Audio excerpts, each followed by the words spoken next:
بسم الله الرحمن الرحيم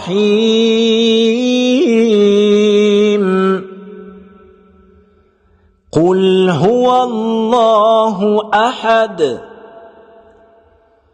الله الصمد لم يلد ولم يولد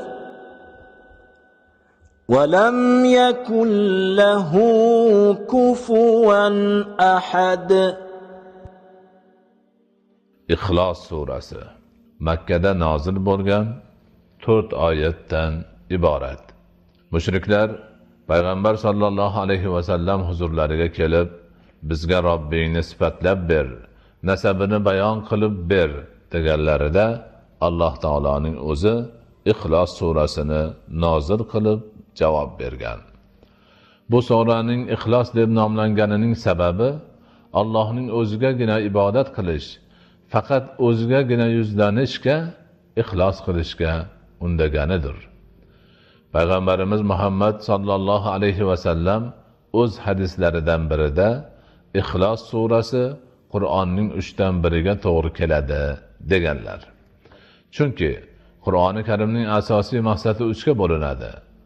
Birinchisi Allohning tavhidi, yagonaligi isboti va aqidani tuzatish. Ikkinchisi ibrat, isloh va o'rnak olish uchun keltirilgan qissalar. Uchinchisi shariat hukmlari.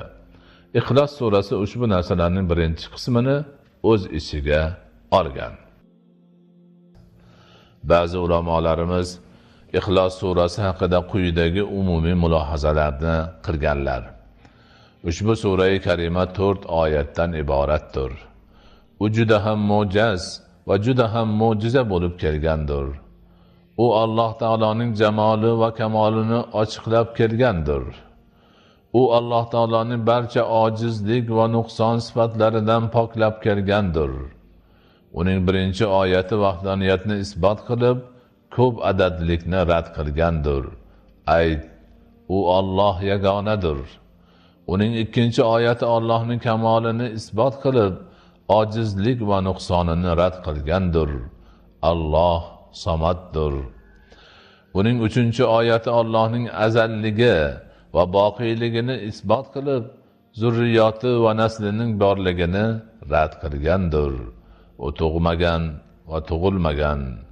Uning 4-oyati Allohning azamatini va ulug'vorligini isbot qilib, tengi va ziddi borligini rad qilgan.